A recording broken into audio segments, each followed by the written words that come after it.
નમસ્કાર વિદ્યાર્થી મિત્રો, આપ સૌનું સ્વાગત છે બાયોલોજી વિડિયો લેક્ચરમાં। આજે આપણે ધોરણ 11 ની અંદર જૈવ અણુઓની અંદર બૃહદ જૈવ અણુઓ, જો કાલે વાત કરતા હતા એ સૂક્ષ્મ જૈવ અણુઓની વાત કરતા હતા। બૃહદ ખૂબ જ મોટા મેક્રોબાયોમોલેક્યુલ એટલે ખૂબ જ મોટા જૈવ અણુઓ છે, જેની અંદર આપણે પ્રોટીન, પોલિસેકેરાઇડ ઘટકો, ન્યુક્લિક એસિડ વગેરે જેવા ઘટકની આપણે વાત કરશું। તો આવા કેટલાક બૃહદ જૈવિક અણુ એની વાત કરીએ અને એના જે આપણે સ્ટડી કર્યો છે, જે દાખલા તરીકે ભાઈ ખરલ દસ્તામાં પેશીને વાટી અને પછી એસિડ દ્રાવ્ય ભાગને અદ્રાવ્ય ભાગમાંથી શું અભ્યાસ કર્યો, એવી કેટલીક બાબતોની ડિસ્કસ આપણે અહીંયા કરશું।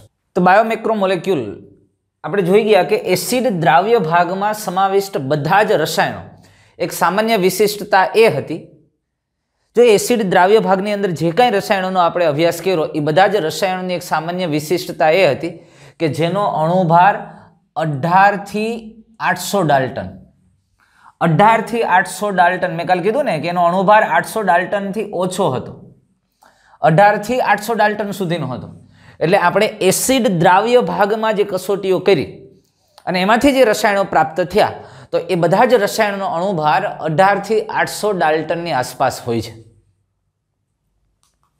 અને એસિડ અદ્રાવ્ય જૂથમાં પેસ્ટ બનાવી, ટ્રાઇક્લોરો એસિટિક એસિડની અંદર પછી એક ચીઝ ક્લોથથી આપણે ગાળ્યું, તો એસિડ દ્રાવ્ય ભાગની અંદર જે કાંઈ સંયોજનો મળ્યા, જે રસાયણો હતા, એ રસાયણોનો અણુભાર 18 થી 800 ડાલ્ટન જેટલો મળ્યો।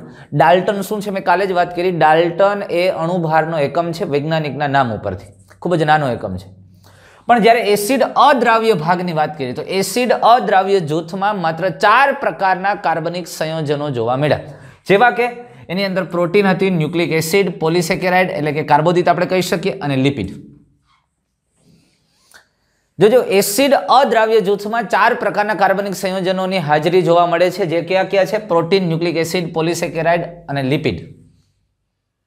આ એસિડ અદ્રાવ્ય જૂથમાં છે। હવે ખાસ અગત્યની વાત છે, જોજો કે લિપિડના અપવાદને બાદ કરતા, એટલે આ 4 માંથી લિપિડના અપવાદને બાદ કરતા આ શ્રેણીના સંયોજનોનો અણુભાર 10,000 ડાલ્ટન કે તેથી વધુ હોય છે। એટલે એસિડ અદ્રાવ્ય ભાગની અંદર જે કાર્બનિક સંયોજનો જોવા મળે છે, એટલે કે પ્રોટીન, ન્યુક્લિક એસિડ, પોલિસેકેરાઇડ અને લિપિડ, એમાંથી લિપિડને બાદ કરતા સિવાય આ ત્રણેય એસિડ અદ્રાવ્ય ભાગના કાર્બનિક સંયોજનો એટલે કે પ્રોટીન, ન્યુક્લિક એસિડ અને પોલિસેકેરાઇડનો અણુભાર 10,000 ડાલ્ટન કે તેથી વધુ હોય છે। એટલે પ્રોટીન, ન્યુક્લિક એસિડ કે પોલિસેકેરાઇડનો અણુભાર 10,000 ડાલ્ટન કે તેથી વધુ હોય છે। વાત સમજાણી તમને? અને આ કારણથી જૈવ અણુઓ એટલે કે સજીવમાં જોવા મળતા રાસાયણિક સંયોજનો 2 પ્રકારના છે। જે એસિડ દ્રાવ્ય ભાગમાં જોવા મળે છે તેનો અણુભાર 18 થી 800 ડાલ્ટનની આસપાસ છે, અને જે એસિડ અદ્રાવ્ય ભાગમાં જોવા મળે છે અને જેની અંદર લિપિડ સિવાયના જે ઘટકો છે, જેનો અણુભાર 10,000 ડાલ્ટન કે તેથી વધુ છે। અને એટલે સજીવની અંદર જોવા મળતા જે કાર્બનિક સંયોજનો અથવા રસાયણો છે એને મુખ્ય 2 પ્રકારમાં વિભાજિત કરી શકાય છે। એક એવા રસાયણો અથવા સંયોજનો કે જેઓનો અણુભાર 1000 ડાલ્ટનથી ઓછો હોય છે, એટલે જેનો અણુભાર 1000 ડાલ્ટનથી ઓછો, 1000 ડાલ્ટનથી ઓછો છે, આવા ઘટકો જેને સામાન્ય રીતે સૂક્ષ્મ અણુ કે સૂક્ષ્મ જૈવ અણુ કહેવામાં આવે છે, માઇક્રોબાયોમોલેક્યુલ। સમજમાં આવે છે? સૂક્ષ્મ અણુ અથવા તો સૂક્ષ્મ જૈવ અણુ એટલે કે જે સજીવની અંદર અથવા કોષમાંથી મળતા કાર્બનિક સંયોજનો કે જેનો અણુભાર 1000 ડાલ્ટનથી ઓછો છે, આવા કોઈ પણ કાર્બનિક સંયોજન અથવા અણુઓને સૂક્ષ્મ અણુઓ કહેવામાં આવે છે, અથવા સૂક્ષ્મ જૈવ અણુઓ કહેવામાં આવે છે, માઇક્રોબાયોમોલેક્યુલ તરીકે ઓળખી શકાય। અને જ્યારે જે એસિડ અદ્રાવ્ય જૂથમાં જોવા મળે છે તેઓને બૃહદ અણુ અથવા તો બૃહદ જૈવ અણુ કહેવામાં આવે છે। જે કાર્બનિક સંયોજનો એસિડ અદ્રાવ્ય ભાગમાં મળી આવે છે તેને બૃહદ જૈવ અણુઓ એટલે મહાજૈવ અણુ તરીકે ઓળખવામાં, બૃહદ અથવા તો અહીંયા હું કહી શકું મહાજૈવ અણુ, મેક્રોબાયોમોલેક્યુલ તરીકે પણ ઓળખી શકાય છે। કારણ કે એનો અણુભાર 10,000 ડાલ્ટન કે તેથી વધુ છે। પણ આપણે એવું કહી શકીએ કે જે જૈવિક અણુઓ અથવા તો જે કાર્બનિક સંયોજનો છે સજીવની અંદર મળી આવ્યા છે તેનો અણુભાર 1000 થી ઓછો છે, તો એ સૂક્ષ્મ જૈવ અણુ છે। અને જેનો અણુભાર 1000 થી વધારે છે, 1000 ડાલ્ટનથી વધારે છે, તો આને આપણે મેક્રોબાયોમોલેક્યુલ કહેશું અથવા તો બૃહદ જૈવ અણુ કહેશું। અને એસિડ અદ્રાવ્ય જૂથની અંદર મોટા ભાગના 10,000 ડાલ્ટન કે તેથી વધુ અણુભાર ધરાવે છે, તો એને બૃહદ જૈવ અણુ જ આપણે કહીશું અથવા તો મેક્રોબાયોમોલેક્યુલ અથવા મહાજૈવ અણુ તરીકે ઓળખશું. પણ વાત કીધી છે લિપિડના અપવાદ સાથે અદ્રાવ્ય જૂથમાં જોવા મળતા અણુઓ પોલિમર પદાર્થો છે. લિપિડ પોલિમર નથી યાર.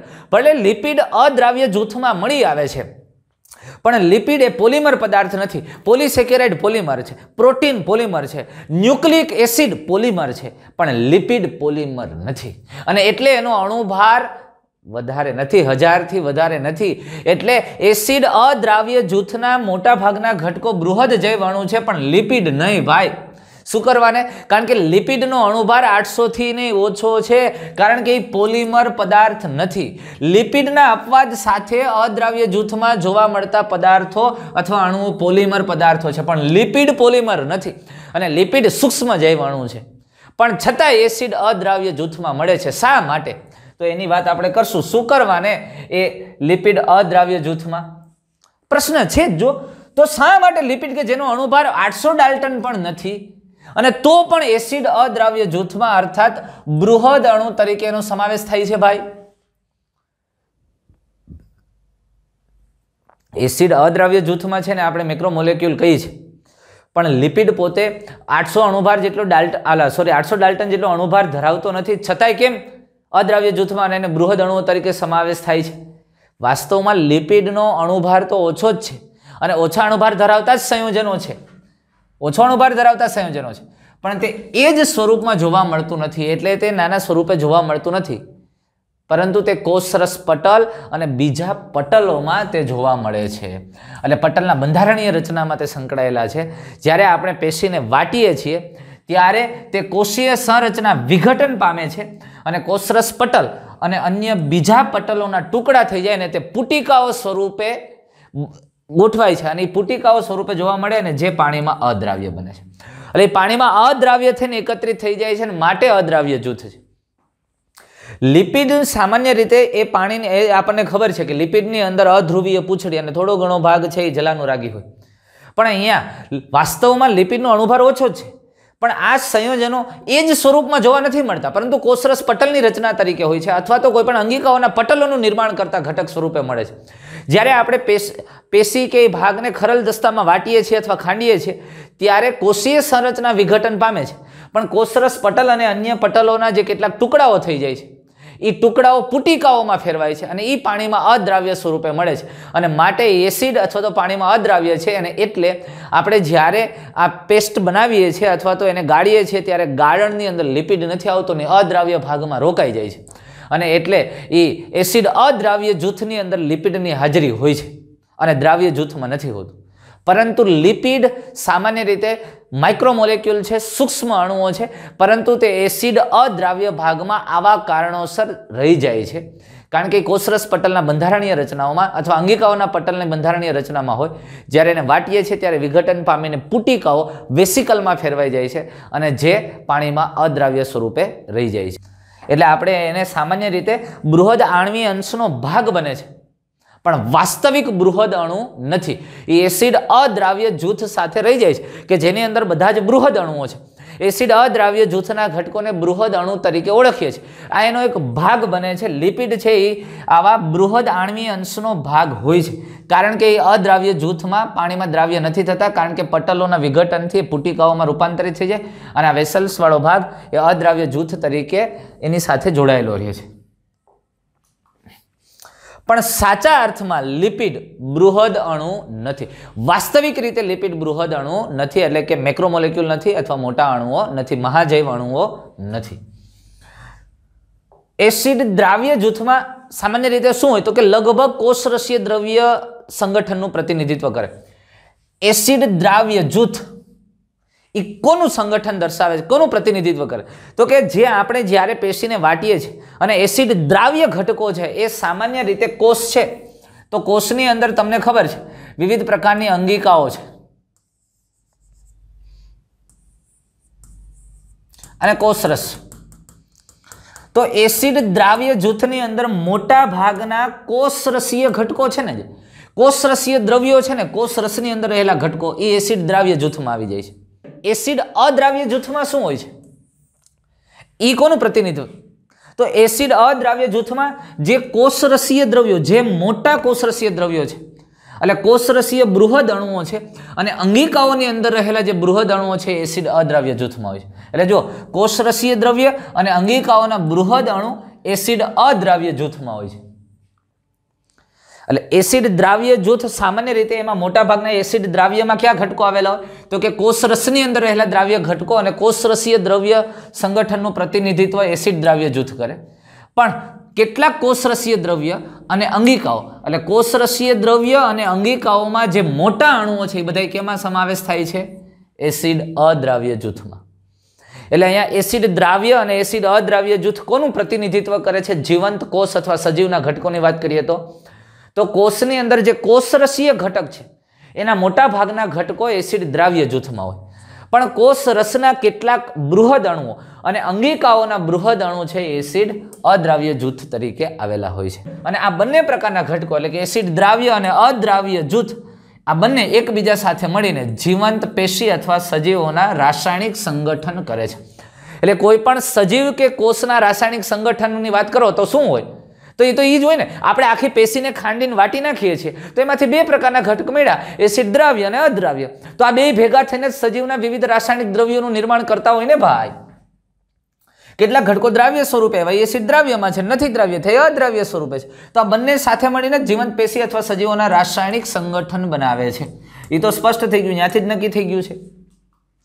તો હવે આ બાબત આપણે જોઈએ તો જીવંત પેશીઓમાં પ્રાપ્ત થતા રાસાયણિક સંગઠનને વિપુલ માત્રાની દ્રષ્ટિએ શ્રેણીબદ્ધ કરવામાં આવે. જોજો હવે વાત ન સમજો. ટૂંકમાં જીવંત પેશીની અંદર જે કાંઈ રસાયણો પ્રાપ્ત થાય છે એ બધા જ રસાયણોને વિપુલ માત્રાની દ્રષ્ટિએ શ્રેણીબદ્ધ કરવામાં આવે. એટલે સૌથી વધારે ક્યુ મળે છે, એનાથી ઓછું ક્યુ, એનાથી ઓછું ક્યુ, આવી રીતે આપણે આઇસોલેટ કરીએ અને એની એક આખી શ્રેણી ગોઠવીએ તો સજીવોમાં પાણી સૌથી વધારે પ્રાપ્ત થતું રસાયણ છે. સજીવની અંદર સૌથી વધારે પ્રાપ્ત થતું જો કોઈ સંયોજન અથવા રસાયણ હોય તો એ પાણી છે. સમજમાં આવે છે? એટલે આપણે જ્યારે આ એનાલિસિસ કરીએ છીએ, આ પ્રયોગ કર્યો, તો એને આધારે આપણને એક બાબત સ્પષ્ટ થાય છે કે જીવંત પેશીની અંદર પ્રાપ્ત થતા રસાયણો અથવા એના સંગઠન છે એની માત્રાને આધારે આપણે શ્રેણીબદ્ધ કરીએ તો સૌથી વધારે પ્રાપ્ત થતું રસાયણ પાણી છે. અને એનું પ્રમાણ કેટલું છે તો કે પાણી 70 થી 90% સજીવની અંદર પાણી છે, 10 થી 15% પ્રોટીન છે, 3% જેવું કાર્બોદિત છે, 2% જેવું લિપિડ છે અને ન્યુક્લિક એસિડ 5 થી 7% અને આયનો 1% જેવા હોય છે. આ સરેરાશ પ્રમાણ હોય છે અને જે સામાન્ય રીતે કુલ કોષીય ભારના પ્રતિશત પ્રમાણ છે. સમજમાં આવ્યું? તો આ પ્રકારે સામાન્ય રીતે પાણી, પ્રોટીન, કાર્બોદિત, લિપિડ, ન્યુક્લિક એસિડ અને આયન. સૌથી વધારે પાણી પછી કોઈ બીજું વધારે જથ્થામાં હોય તો પ્રોટીન અને એના પછી છે એ ન્યુક્લિક એસિડ, પછી કાર્બોદિત, લિપિડ અને આયન્સ આવેલા છે. પાણીની અત્યારે વધારે ડિટેલમાં વાત નથી કરતા, એના કેટલાક રાસાયણિક ગુણધર્મ એના વિશે તમે કેમેસ્ટ્રીની અંદર ખૂબ સારી રીતે ભણશો. કારણ કે શા માટે પ્રવાહી છે, શા માટે ઘન સ્વરૂપમાં ફેરવાય છે, વરાળ હોય ત્યારે એની વચ્ચે કયા પ્રકારના બંધ છે, બધું ડિટેલમાં તમે કેમેસ્ટ્રીમાં ભણવાના છો. એટલે એની વધારે ડિસ્કસ આમાં નથી કરવાનું. પ્રોટીન પણ તમે કેમેસ્ટ્રીમાં ભણવાના છો, પણ જે કેટલીક પ્રક્રિયાઓ માટે અને એના બંધારણીય બાબતોની આવશ્યકતાઓ છે એના વિશેની વાત કરશું.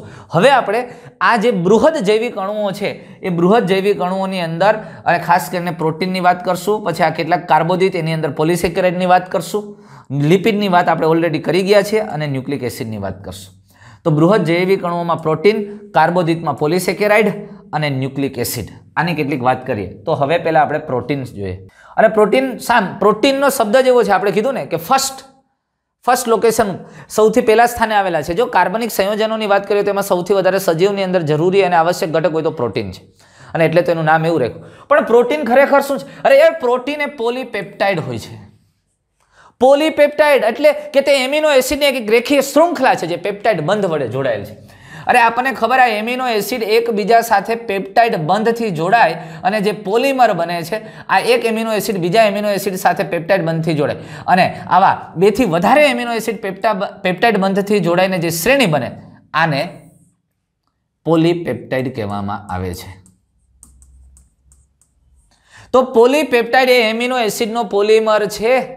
તો પ્રત્યેક પ્રોટીન, કારણ કે પ્રોટીન એ પોલીપેપ્ટાઇડ છે, કોઈ પણ એક પોલીપેપ્ટાઇડ શૃંખલા એને પ્રોટીન તમે કહી શકો. તો પ્રત્યેક પ્રોટીન એ એમિનો એસિડનો પોલિમર છે. તો તો આવા એમિનો એસિડ પેપ્ટાઇડ બંધથી જોડાઈને પોલીપેપ્ટાઇડ બને, એ પોલીપેપ્ટાઇડને જ પ્રોટીન કહેવામાં આવે છે. અને માટે દરેક પ્રોટીન એ એમિનો એસિડનો પોલિમર છે. તો આવા એમિનો એસિડ 20 પ્રકારના હોય છે, જેમ કે ઉદાહરણ તરીકે એલેનિન છે, સિસ્ટીન છે, પ્રોલિન છે, ટ્રિપ્ટોફેન છે, લાઇસિન છે વગેરે.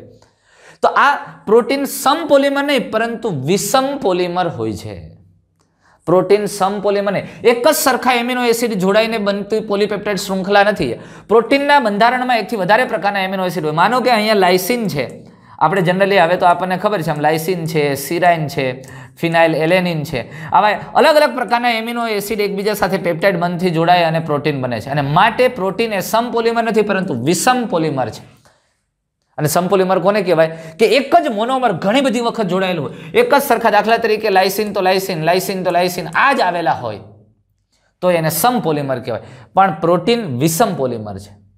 એટલે એક જ મોનોમર ઘણીવાર અથવા n ગુણાંકમાં પુનરાવર્તન થયું હોય તો એને સમપોલિમર કહેવાય. પણ પ્રોટીન આવું નથી, વિષમ પોલિમર ઘટક છે, જે આપણે ડિટેલમાં જોઈ ગયા છે. હવે એમિનો એસિડ વિશે કેટલીક મહત્વપૂર્ણ બાબતની આપણે વાત કરીએ તો કેટલાક એમિનો એસિડ સ્વાસ્થ્ય માટે ખૂબ જ જરૂરી હોય, આવશ્યક હોય છે, અને જેની પૂર્તતા આપણે ખોરાક દ્વારા કરવી પડે છે અને ખોરાક દ્વારા થાય છે. એટલે એટલા માટે આપણા શરીરમાં પ્રોટીન આવેલા છે. અને પ્રોટીનની પ્રમાણ તમે જો પાણી પછી કોઈ સીધી માત્રા હોય તો પ્રોટીન છે, અને આ પ્રોટીન એમિનો એસિડનો બનેલો છે. તો આપણા શરીરમાં એ પ્રોટીનને બનાવવા માટે આપણે શેની જરૂર પડશે? એમિનો એસિડની. અને એટલે આપણે એવો ખોરાક લેવો પડશે કે જેમાં એમિનો એસિડ હોય અથવા તો પ્રોટીન હોય.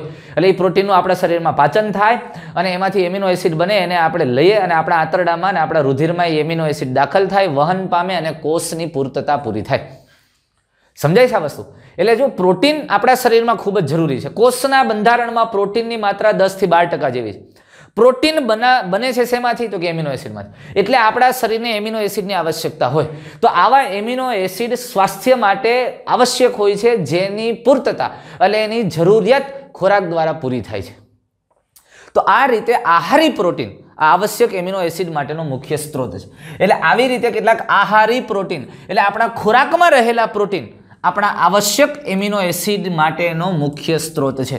એટલે આપણા શરીરને જરૂરી એવા એમિનો એસિડ માટેનો મુખ્ય સ્ત્રોત છે. કોણ? આહારી પ્રોટીન. આહારી પ્રોટીન એટલે આપણને ખોરાકમાં જે પ્રોટીન પ્રાપ્ત થાય છે અને એ ખોરાકના પ્રોટીન છે એમાં જ એવા એમિનો એસિડ છે કે જે આપણા શરીરની અંદર પ્રોટીન બનાવવા માટે જરૂરી હોય.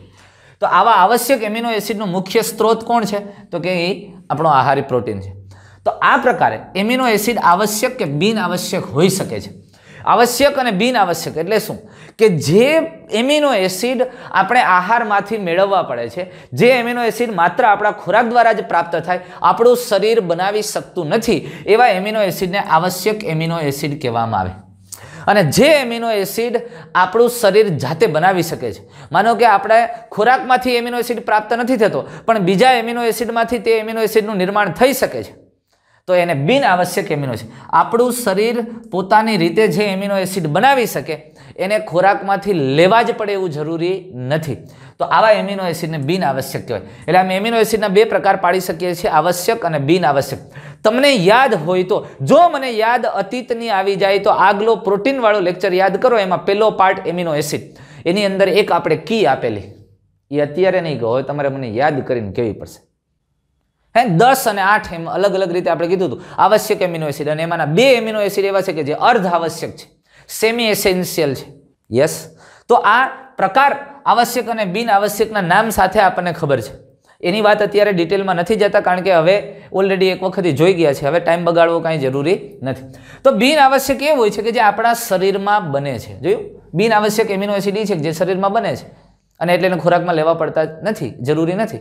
અને જ્યારે આપણે આવશ્યક એમિનો એસિડની પૂર્તતા આપણા ખાદ્ય પદાર્થમાંથી કરીએ છીએ, એટલે આવશ્યક એમિનો એસિડ શરીરમાં બનતા નથી અને એની પૂર્તતા આપણા આહાર દ્વારા જ થાય, આહારમાંથી પ્રાપ્ત કરવા પડે છે. તો સજીવોની અંદર પ્રોટીન ઘણા બધા કાર્યો કરે છે. કેવા કાર્યો? જેવા કે કોષરસ પટલમાંથી પોષક દ્રવ્યોની અવર જવર કરાવી. યાદ કરો કોષરસ પટલનું બંધારણ, 8મું ચેપ્ટર તમે ખાસ મગજમાં હોય. કોષરસ પટલ દ્વિસ્તરીય ફોસ્ફોલિપિડ, અને આ દ્વિસ્તરીય ફોસ્ફોલિપિડમાં વચ્ચે યાદ કરો પ્રોટીન, દ્વિસ્તરીય વચ્ચે પ્રોટીન ચેનલ યાદ છે. અને આ પ્રોટીન ચેનલો બહુ સારી રીતે ને ડિટેલમાં આપણે વાત કરી ગયા છીએ. સક્રિય વહન, નિષ્ક્રિય વહન ને પ્રોટીન આયન માર્ગ ને આ ચેનલો. તો આ પ્રોટીન છે એ પ્રોટીન કોઈ પણ દ્રવ્યોની અવર જવર કરાવી હોય તો આના મારફતે થશે. પ્રોટીન એટલે મેં ત્યારે કીધું હતું કોષરસ પટલમાં મૂકેલા ભૂંગળા છે વિશિષ્ટ પ્રકારના. તો કોષરસ પટલમાંથી પોષક દ્રવ્યોની અવર જવર કરાવી. મિત્રો ખાસ મગજમારી, જો આપણો સબ્જેક્ટ ખૂબ નાનો કરી શકાય છે જો આને સંકલન કરીએ તો. 8મા ચેપ્ટરમાં મેં તમને કોષરસ પટલ ભણાવ્યું ત્યારે બહુ સરસ રીતે વાત કરી હતી કે કોષરસ પટલમાં વહન થાય પ્રોટીન મારફતે થાય છે. અને એ પ્રોટીન, જો અત્યારે પ્રોટીનનું કાર્ય ભણીએ છીએ તો ત્યારે ડિસ્કસ થઈ ગઈ હતી. હવે તમારે યાદ રાખવાનો પ્રશ્ન જ નથી કે પ્રોટીન ઘણા બધા કાર્ય કરે. એમાંનું એક કાર્ય એ છે કે દ્રવ્યોની અવર જવર, કોષરસ પટલમાંથી ઘટકોની અવર જવર કરાવવા માટે પ્રોટીન આવશ્યક છે. બીજું એક કાર્ય કેટલાક સંક્રમિત સૂક્ષ્મજીવોથી રક્ષણ આપે છે. તમે જુઓ, સંક્રમિત સૂક્ષ્મજીવોથી રક્ષણ. અરે આપણા શરીરમાં જેને આપણે ઓળખીએ છીએ એન્ટીબોડી, કોઈ પણ રોગકારક આપણા શરીરમાં એક વખત દાખલ થાય ને તો એની સામે વિશિષ્ટ પ્રકારના પ્રોટીન બને, હથિયાર બને, જેને આપણે એન્ટીબોડી કહીએ છીએ. અને આ એન્ટીબોડી એક વખત રોગકારક આવી ગયો એને ઓળખી લે અને આપણા વિશિષ્ટ પ્રકારના સ્મૃતિ કોષો હોય, બી લસિકા કોષો, ટી કોષો, એને યાદ રાખી લે અને ફોટો પાડી લે અને પછી એની સામે એન્ટીબોડી બની ગયા હોય, એનો એ રોગકારક બીજી વખત આવે એટલે પાડી દે. તમે જો ઘણા બધા રોગ એવા છે જે એક જ વખત થાય. આ જેની રસી આવે, ઓરી, અછબડા, આ બધા એક જ વખત થાય. કેમ બીજી વખત નથી થતા? એક વખત આપણને ઓરી કે અછબડાના વાયરસ શરીરમાં દાખલ થયા એટલે આપણું પ્રતિકારક તંત્ર એની સામે એક્ટિવ થઈ જાય, લાલ ઘૂમ થઈ જાય. આપણા લસિકા કોષો એની સામે એક વિશિષ્ટ પ્રકારના પ્રોટીન બનાવે, એ પ્રોટીન એન્ટીબોડી છે. અને પછી એને યાદ રાખી લે. એ જ રોગકારક જ્યારે બીજી, જો પેલી વખત આવે ને રોગકારક, ત્યારે એ રોગકારકો આપણું શરીર હજી આપણા પ્રતિકારક તંત્રના કોષો એને ઓળખે, આઈડેન્ટિફાઈ કરે, ત્યાં સુધીમાં રોગકારકો હાવી થઈ જાય ને આપણને રોગ કરી દે. પણ એ રોગકારકોને ઓળખીને એને મારવા માટેનું હથિયાર નક્કી થઈ ગયું કે ભાઈ આ AK-47 થી મરે, આ તલવારથી મળે, આ ભાલાથી મરે. સમજાણું કે તલવારથી કાપી નાખો, ભાલાથી મારો. એટલે એ ખબર પડી ગઈ કે આ રોગકારકને આ પ્રોટીનથી મારી શકાય છે, એટલે કે એને રોકી શકાય છે. એટલે પહેલી વખત જ્યારે નક્કી કરવામાં વાર લાગે એટલે રોગકારકો છે એની સંખ્યા વધી જાય અને આપણને રોગ પ્રેરી દે. પણ બીજી વખત હવે ઓલરેડી આપણું પ્રતિકારક તંત્ર એની સામે ડેવલપ થઈ ગયું છે, એની સામે કયા હથિયારથી કયા પ્રકારના પ્રોટીનથી મરે છે એ નક્કી થઈ ગયું છે.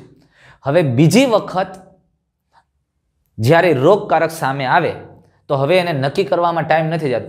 જેવું રોગકારક આપણા શરીરમાં દાખલ થાય એટલે આપણું પ્રતિકારક તંત્ર તરત જ એક્ટિવ થઈ જાય અને ખબર હોય કે તલવાર કાઢો, એ ક્યાં તલવારથી મરે. એટલે એ જ એન્ટીબોડીનું નિર્માણ થાય એને મારનાર.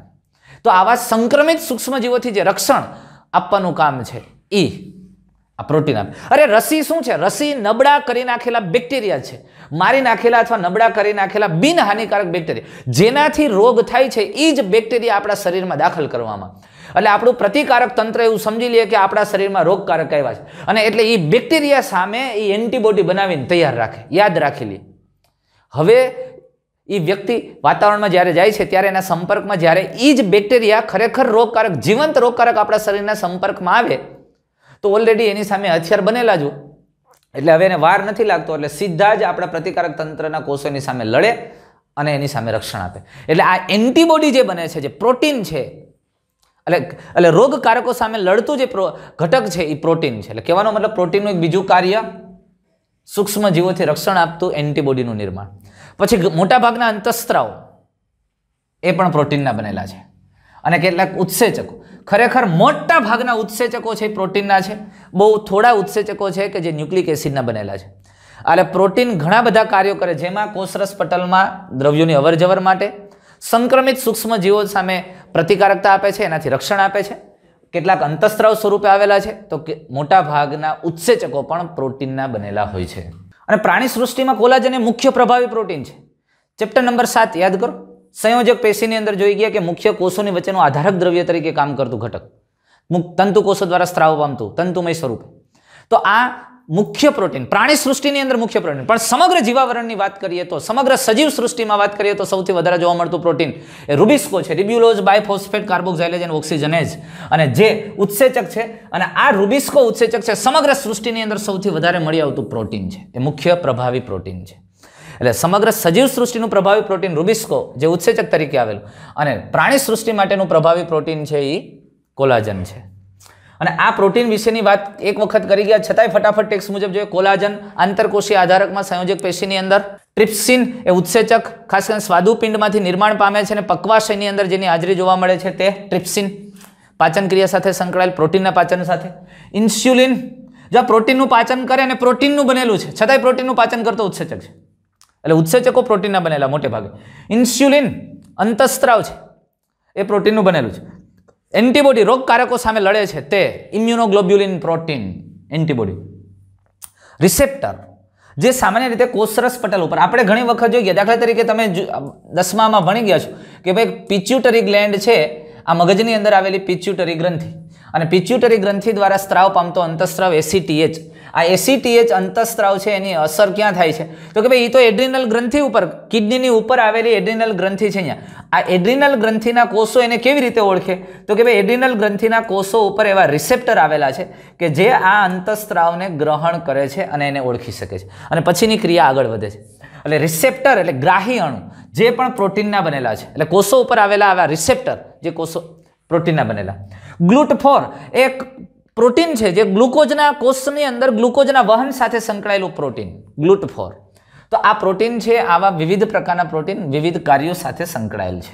હવે પોલિસેકેરાઇડ દ્રવ્યની આપણે વાત કરીએ પ્રોટીન પછી. આ પણ એક બૃહદ જૈવિક અણુ, એસિડ અદ્રાવ્ય જૂથની અંદર બીજો એક મળી આવતો બૃહદ અણુ પોલિસેકેરાઇડ, જે એક અન્ય જૂથ તરીકે મળી આવે છે, જે એક પ્રોટીન તરીકે મળ્યો હતો, એમ અન્ય એક બીજા જૂથ તરીકે પોલિસેકેરાઇડ જે કાર્બોદિત છે. આ વાત સામાન્ય રીતે મોનોસેકેરાઇડ છે, ડાયસેકેરાઇડ છે, એ કાર્બોદિત છે, એ સૂક્ષ્મ જૈવાણુ છે, અને આ બૃહદ જૈવાણુ છે. મોનોસેકેરાઇડ ડાયસેકેરાઇડ છે એ એસિડ દ્રાવ્ય ભાગમાં મળતા હતા. આ એસિડ અદ્રાવ્ય ભાગની અંદર મળી આવતું એક પોલિસેકેરાઇડ, એક કાર્બોદિત. હવે આ પોલિસેકેરાઇડ શર્કરાની લાંબી શૃંખલા હોય છે. શર્કરા મોનોસેકેરાઇડ એકમો આવે લાંબા એકબીજા સાથે ગ્લાયકોસિડિક બંધથી જોડાય અને જે લાંબો પોલિમર બનાવે તેને આપણે પોલિસેકેરાઇડ કહીએ છીએ. અને તે પાયાના ઘટક તરીકે આવેલા વિવિધ મોનોસેકેરાઇડ ધરાવતી રેસાની રચના દ્વારા બને છે. દાખલા તરીકે કપાસના રેસા, ઉદાહરણ તરીકે સેલ્યુલોઝ એટલે કપાસના રેસાઓ, એ બધા આ જ ઘટકો છે, સેલ્યુલોઝના જ બનેલા તાતણા છે. આ સેલ્યુલોઝની રચના કેવી છે? જો સેલ્યુલોઝના બંધારણની આપણે વાત કરીએ તો સેલ્યુલોઝ એક બહુલક પોલિસેકેરાઇડ છે. બહુલક અરે ઘણા બધા મોનોસેકેરાઇડના એકમો જોડાય અને બનતી રચના છે. ક્યાં મોનોસેકેરાઇડ? ગ્લુકોઝના એકમો, ઘણા ગ્લુકોઝના એકમો ગ્લુકોઝ મોનોસેકેરાઇડ જોડાય અને બનતું પોલિમર બહુલક આ પોલિસેકેરાઇડ સેલ્યુલોઝ. તમે સમજો આ કોષની કોષ દિવાલ છે, કોષ દિવાલને તમે જુઓ તો એમાં આવા તંતુઓ દેખાય. આ તંતુને તમે વધારે મોટું કરો તો એમાં આવા નાના નાના સૂક્ષ્મ તંતુકો માઇક્રોફાઇબ્રિલ દેખાય, અને આ માઇક્રોફાઇબ્રિલને તમે જુઓ તો એ ગ્લુકોઝના એકમોની બનેલી આવી લાંબી પોલિસેકેરાઇડ શૃંખલા છે. પણ આ સેલ્યુલોઝની અંદર દરેક ગ્લુકોઝો વચ્ચેનું જે બંધ છે એ બંધ β14 છે. અહીંયા ગ્લુકોઝ છે, β14 ગ્લાયકોસિડિક બંધ બને છે. અને આ સેલ્યુલોઝના જે સૂક્ષ્મ તંતુઓ છે, તાતણાઓ છે, એકબીજા સાથે પાછા હાઇડ્રોજન બંધથી ગ્લુકોઝના એકમો જોડાયેલા હોય. પણ સેલ્યુલોઝ એ ગ્લુકોઝની બનેલી માત્ર ગ્લુકોઝની છે, એટલે સમ પોલિમર કહેશું, β14 ગ્લાયકોસિડિક બંધથી જોડાયેલ છે. પણ આવી જ એક રૂપાંતરિત સ્વરૂપ, ગ્લુકોઝની જ બનેલી રૂપાંતરિત સ્વરૂપ સ્ટાર્ચ, જેને આપણે મંડકણ કહીએ છીએ. અહીંયા ગ્લુકોઝના એકમો આવી રીતે એકદમ જોડાય અને લાંબી પોલિસેકેરાઇડ શૃંખલા બનાવે છે, અશાખિત પોલિમર, જેને આપણે એમાઇલોઝ કહીએ છીએ. અને એમાં ક્યાંક ક્યાંક શાખિત પોલિસેકેરાઇડ શૃંખલાઓ આવેલી હોય જેને આપણે એમાઇલોપેક્ટિન કહીએ છીએ. પણ સ્ટાર્ચ અને સેલ્યુલોઝ વચ્ચેનો તફાવત જોઈએ તો અહીંયા જે ગ્લુકોઝના એકમો એકબીજા સાથે જોડાય છે ત્યાં α14 ગ્લાયકોસિડિક બંધ છે, અને જ્યારે સેલ્યુલોઝ બધા જોડાય છે એમાં β14 ગ્લાયકોસિડિક બંધ છે.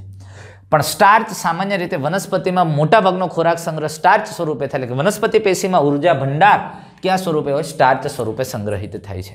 આવો જ ગ્લુકોઝના એકમનું પાછું એક અન્ય સ્વરૂપ જોઈએ. જો એક આપણે પોલિસેકેરાઇડની અંદર સેલ્યુલોઝ જે ગ્લુકોઝનું બનેલું, એના પછી સ્ટાર્ચ, આવું જ એક બીજું સ્વરૂપ છે ગ્લાયકોજન, જે પ્રાણીઓની અંદર ખોરાક સંગ્રહ છે એ સામાન્ય રીતે ગ્લાયકોજન સ્વરૂપે જોવા મળે. અને પ્રાણીઓમાં આ ગ્લુકોઝના જ એકમોનું એક રૂપાંતરિત સ્વરૂપ છે પોલિસેકેરાઇડ દ્રવ્ય છે ગ્લાયકોજન. અને આ ગ્લાયકોજન તમને ખબર છે, આપણે જોઈ ગયા કે એમાઇલોપેક્ટિન જેવી શાખિત પોલિસેકેરાઇડ શૃંખલાઓ છે, એમાઇલોપેક્ટિનનું બનેલું છે. આ ગ્લુકોઝ α14 ગ્લાયકોસિડિક બંધ છે અહીંયા, પણ જ્યાં શાખા પડે છે, જ્યાં શાખા પડે છે ત્યાં 16 ગ્લાયકોસિડિક બંધ હોય. બાકી દરેક ભાગમાં ગ્લુકોઝની 14 ગ્લાયકોસિડિક બંધ હોય. અને જ્યાં ગ્રીન ભાગ છે દરેક જગ્યાએ શાખા છે, અને જ્યાં ગ્રીન સર્કલ કરેલું છે ત્યાં 16 ગ્લાયકોસિડિક બંધ છે, અને બાકીના બધાય વચ્ચે 14 ગ્લાયકોસિડિક બંધ હોય છે. એમાઇલોપેક્ટિન પ્રાણીઓમાં ખોરાક સંગ્રહ ગ્લાયકોજન સ્વરૂપે થાય. આના પછીનું એક અગત્યનું પોલિમર ઘટક છે પોલિસેકેરાઇડ છે ઇન્યુલિન. ખાસ કાળજી રાખજો, આ ઇન્યુલિન છે, ઇન્સ્યુલિન નથી. આ ફ્રુક્ટોઝનો બનેલો પોલિમર છે. અને ઇન્સ્યુલિન છે એ પ્રોટીન છે, એ એમિનો એસિડનું પોલિમર છે, પોલિપેપ્ટાઇડ છે, જ્યારે ઇન્યુલિન એ ફ્રુક્ટોઝનું પોલિમર છે. અને આના વિશે ખૂબ સારી વાત કરી ગયા છીએ આપણે. જો અહીંયા પેલું ગ્લુકોઝનું એકમ છે ને ત્યાર પછી બધા જ ફ્રુક્ટોઝ છે. અને આ ફ્રુક્ટોઝની અંદર તમે જો ફ્રુક્ટોઝનો આ એક બીજો કાર્બન, આ પેલો કાર્બન છે ને અહીંયા બીજો કાર્બન હોય, પેલો અને બીજો કાર્બન ગ્લાયકોસિડિક બંધથી જોડાય અને આખી જે સાંકળ બને છે એ ઇન્યુલિન છે. એટલે ફ્રુક્ટોઝનું બનેલું પોલિમર ઇન્યુલિન. પણ ખાસ હજુ એક વખત કહું છું, ઇન્સ્યુલિન નથી, અંતઃસ્ત્રાવ છે. ઇન્સ્યુલિન એ પ્રોટીન છે, પોલીપેપ્ટાઇડ છે. ઇન્યુલિન એ પોલિમર છે ફ્રુક્ટોઝનો, એટલે કે એ પોલીસેકેરાઇડ છે. આ કાળજી રાખજો. અને ત્યાર પછી આપણે વાત કરીએ તો આ પોલીસેકેરાઇડ છે, પોલીસેકેરાઇડ આમ નોન રિડ્યુસિંગ છે, પણ પોલીસેકેરાઇડની એક શૃંખલાનો એક છેડો તમે લ્યો. આ પોલીસેકેરાઇડ એકમો છે એકબીજા સાથે ગ્લાયકોસિડિક બંધથી જોડાય. માનો કે આ ગ્લુકોઝના જ એકમો છે, તો અહીંયા તમે સમજો આ જે ડાબો છેડો છે અહીંયા ચોથો કાર્બન ખાલી રહે અને આ બાજુ પહેલો કાર્બન ખાલી રહે, એટલે એનોમેરિક કાર્બન છે. તો આ જે પ્રથમ એટલે કે જમણા છેડો છે જ્યાં એનોમેરિક કાર્બન ખુલ્લો રહે એ રિડ્યુસિંગ પાર્ટ હોય છે, અને જે ડાબા છેડે ચોથો કાર્બન ખુલ્લો રહે નોન રિડ્યુસિંગ હોય છે. એટલે પોલીસેકેરાઇડ શૃંખલાના જમણા છેડાને રિડ્યુસિંગ, જ્યારે ડાબા છેડાને નોન રિડ્યુસિંગ કહેવામાં આવે છે. અને પોલીસેકેરાઇડ આમ ઘણી બધી શાખાઓ યુક્ત હોય છે, અને એટલે ઘણી વખત દેખાવમાં કાર્ટૂન જેવા દેખાય છે. તમે જુઓ અહીંયા આવા પ્રકારની રચના કાર્ટૂન જેવું લાગે, અને અહીંયા ખરેખર જ્યાં શાખા પડે છે અહીંયા 1,6 ગ્લાયકોસિડિક બંધ હોય અને બાકી 1,4 હોય. તો સ્ટાર્ચ, હવે સ્ટાર્ચનું આપણે બંધારણ જોઈએ તો સ્ટાર્ચમાં કુંતલાકાર દ્વિતીયક રચના જોવા મળે છે. અને સ્ટાર્ચમાં કુંતલાકાર દ્વિતીયક રચના આવી, જો પ્રોટીનમાં નહોતું જોવા મળતું એમ. અને એટલે સામાન્ય રીતે સ્ટાર્ચ છે એ આયોડિનના અણુને આ કુંતલીય ભાગથી જોડી રાખે છે, પકડી રાખે છે. અને સ્ટાર્ચની અંદર આવું કુંતલાકાર રચના જોવાને કારણે આયોડિન અણુ સાથે જોડાય. એટલે જ્યારે સ્ટાર્ચનું દ્રાવણ અથવા સ્ટાર્ચ ઉપર આપણે આયોડિન નાખીએ એટલે આયોડિન એની સાથે જોડાઈને એકદમ જાંબલી રંગ આપે છે. અને એટલે એ સ્ટાર્ચ સાથે આયોડિન જોડાવાથી એકદમ ભૂરો અથવા જાંબલી રંગ જોવા મળે છે. પણ સ્ટાર્ચ આયોડિન સાથે જોડાય છે એનું કારણ આ કુંતલાકાર રચના છે. તમે બટાકું કાપી અને બટાકા ઉપર આયોડિનનું એક ટીપું નાખજો, એકદમ આખું જાંબલી રંગનું થઈ જશે. તો એનું કારણ કે એમાં પુષ્કળ પ્રમાણમાં સ્ટાર્ચ છે ને સ્ટાર્ચ આયોડિન સાથે જોડાઈને જાંબલી રંગ આપે છે.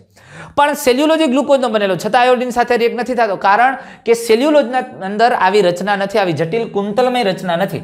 અને કુંતલમય રચના ન હોવાને કારણે સેલ્યુલોજ ઘટક આયોડિન સાથે જોડાતું નથી.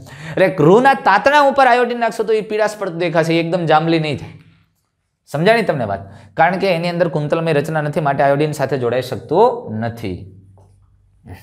અને વનસ્પતિની અંદર કોષ દિવાલ સેલ્યુલોજની બનેલી છે, અને વનસ્પતિની લુગદીથી બનેલ કાગળ લ્યો અથવા તો રૂના રેસા, એ બધા સેલ્યુલોઝ છે. એટલે કાગળ સેલ્યુલોજનો બનેલો, રૂ આપણે રેસા, કાપડ સેલ્યુલોઝ છે. કુદરતની અંદર આ ઉપરાંત ઘણા બધા જટિલ પોલીસેકેરાઇડ ઘટકો મળે છે. અને આ જટિલ પોલીસેકેરાઇડની અંદર આ જે મોનોસેકેરાઇડ એકમો સાથે કેટલાક અન્ય ક્રિયાશીલ ઘટકો જોડાય અને જટિલ રચનાઓ બને છે, જેમ કે એમિનો શર્કરા. હવે એમિનો શર્કરા એટલે રાસાયણિક સ્વરૂપથી પરિવર્તિત શર્કરાઓ છે. રાસાયણિક રીતે એમાં અન્ય ક્રિયાશીલ ઘટકો ઉમેરાણા છે અથવા જોડાણા છે, પ્રસ્થાપિત થયેલા છે. દાખલા તરીકે ગ્લુકોઝ એમાઇન, આ ગ્લુકોઝની અંદર જો એના બીજા કાર્બન સાથે એમાઇન સમૂહ છે, OH ના સ્થાને એમિનો જૂથ છે. એન એસિટાઇલ ગ્લુકોઝ એમાઇન, જો એવી જ રીતે બીજા કાર્બન સાથે એમિનો જૂથ અને એની સાથે એસિટાલ્ડેટ જેવા ઘટકો જોડાય. સમજાય છે? એટલે એન એસિટાઇલ ગ્લુકોઝ એમાઇન, આવી શર્કરાઓ, આવી એમિનો શર્કરાઓ જોડાય અને જટિલ પોલીસેકેરાઇડનું નિર્માણ થાય. અને આવી જટિલ પોલીસેકેરાઇડ એન એસિટાઇલ અથવા એન ગ્લુકોઝ એમાઇન જેવા એકમો જોડાય અને કાઇટિન જેવી જટિલ પોલીસેકેરાઇડ સંયોજનો બને છે, જે સંધિપાદી સજીવોના બાહ્ય કંકાલ, આ બાહ્ય કંકાલ જટિલ પોલીસેકેરાઇડ કાઇટિનના બનેલા હોય છે. અને આવા જટિલ પોલીસેકેરાઇડ ઘણી વખત વિષમ પોલિમર પણ હોય છે, અને એ બધી ડિસ્કસ આપણે ખૂબ સારી રીતે અને ડિટેલમાં આગળ જોઈ ગયા છીએ. હવે આપણે વાત કરીએ ન્યુક્લિક એસિડ. ન્યુક્લિક એસિડ પણ એસિડ અદ્રાવ્ય ભાગમાંથી એક અન્ય જૂથ તરીકે મળી આવતું બૃહદ અણુ, જટિલ અણુ. એટલે આ પણ જીવંત પેશીના અદ્રાવ્ય ભાગમાં જોવા મળતો એક અન્ય પ્રકારનો બૃહદ અણુ, જે ન્યુક્લિક એસિડ. અને ન્યુક્લિક એસિડ એ પોલીન્યુક્લિયોટાઇડ છે. પોલી એટલે ઘણા, ન્યુક્લિયોટાઇડ એટલે ન્યુક્લિયોટાઇડ એકમો. આ ન્યુક્લિયોટાઇડ અણુઓનો બનેલો પોલિમર છે, એટલે એને પોલીન્યુક્લિયોટાઇડ. જે દરેક ન્યુક્લિયોટાઇડ એકબીજા સાથે ફોસ્ફોડાયસ્ટર બંધથી જોડાય છે. એટલે ન્યુક્લિક એસિડ એ પોલીન્યુક્લિયોટાઇડ છે. અને આ પોલીન્યુક્લિયોટાઇડ, જો વાતને ધ્યાનથી સમજો, આ ડીએનએ અથવા આરએનએ, આ પોલીન્યુક્લિયોટાઇડ એટલે કે ન્યુક્લિક એસિડ. આ ન્યુક્લિક એસિડ જે પોલીસેકેરાઇડ અથવા પોલીપેપ્ટાઇડ સાથે જોડાઈને, જો પોલીસેકેરાઇડ અથવા પોલીપેપ્ટાઇડ એટલે કે પ્રોટીન સાથે જોડાઈને ખૂબ જટિલ અને મોટા વાસ્તવિક બૃહદ અણુ બનાવે. વાસ્તવિક બૃહદ અણુ બને છે. ખરેખર મોટા અને વાસ્તવિક બૃહદ અણુ કોના દ્વારા બને? પોલીન્યુક્લિયોટાઇડ, પોલીસેકેરાઇડ અને પોલીપેપ્ટાઇડ જેવા ઘટકો એકબીજા સાથે જોડાય છે. અને તમને ખબર છે યાર, ન્યુક્લિક એસિડ અને પ્રોટીન જોડાય તો ન્યુક્લિયોપ્રોટીન એ ખૂબ મોટા બૃહદ અણુ અથવા તો જટિલ અણુઓ થયા. અને ન્યુક્લિક એસિડ એ ન્યુક્લિયોટાઇડનો બનેલો પોલિમર છે. જોજો, આ ન્યુક્લિક એસિડ આખા અણુની હું વાત કરતો હોય તો ન્યુક્લિક એસિડ છે અને આ દરેક ન્યુક્લિક એસિડ એક એક ન્યુક્લિયોટાઇડ જોડાઈને બને. જો આ ન્યુક્લિયોટાઇડ જોડાવાથી ન્યુક્લિક એસિડ બને છે. તો આ ન્યુક્લિક એસિડ છે. આખાને શું કહેશો? Nucleic acid. શેનો બનેલો? તો કે ન્યુક્લિયોટાઇડ જોડાઈને. આ ખરેખર આ દરેક ન્યુક્લિયોટાઇડ શેના બનેલા છે? અરે યાર, ન્યુક્લિયોટાઇડના બંધારણમાં 3 ભિન્ન પ્રકારના રાસાયણિક ઘટકો છે. ક્યાં 3 રાસાયણિક ઘટકો જોડાઈને બને? તો આપણે આ ન્યુક્લિયોટાઇડને જો આમ મોટું થોડું કરીએ અને જોઈએ બરાબર ખરેખર આ ન્યુક્લિયોટાઇડ શેનું બનેલું? તો કે એમાં 3 મુખ્ય ઘટકો છે. એક વિષમ ચક્રીય સંયોજન નાઇટ્રોજન બેઝ. બીજું ઘટક છે તો કે એમાં બીજું ઘટક છે મોનોસેકેરાઇડ. આ મોનોસેકેરાઇડ તરીકે પેન્ટોઝ શર્કરા આવેલી છે. અને ત્રીજું ઘટક છે એની અંદર ત્રીજું ઘટક ફોસ્ફોરિક એસિડ ફોસ્ફેટ.